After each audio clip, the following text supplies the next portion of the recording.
దెబ్బ మళ్ళీ తప్పించుకున్నా.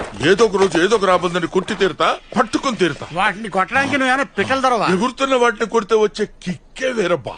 ఊరి నాయను, సింహం పిల్ల. అది సింహం కాదు. అయితే వెళ్ళి గెలి చూడు, నీకే తెలుస్తుంది. అది సింహం కాదు, గొడ్ల గోబా. అది సింహమేరా బాబు. ఇది బలిసిన పిల్లలా ఉంది. నీకు అనుమానంగా ఉంటే ముందుకెళ్ళి చూసొస్తా. హలో, మొహం కడిగింది లేదో, వాసన వస్తుంది. అయ్యి బాబాయ్, సింహమే. ఆగు, అది సింహం పిల్లే, ఏం చేయలేదు. పెద్దోడవుతాడు కదా. ముద్దుగా ఉంది. దీన్ని మనమే పెంచి పెద్ద చేద్దాం. దీన్ని రోజు నేనే బయటికి తీసుకెళ్తా. టాయిలెట్ వస్తే నేనే క్లీన్ చేస్తా. దీనికి అన్ని నేనే అన్ని ఆడే చేస్తాడు. అందరిని తినేసి లాస్ట్ లో నన్ను నంచుకుంటాడు. కానీ వాడిని మనం పెంచితే పెద్దయ్యాక వాడు మనతో కలిసిపోతాడుగా. అర్థమైంది. వీడు మనతో ఉన్నాడుకో చెప్పేదినా.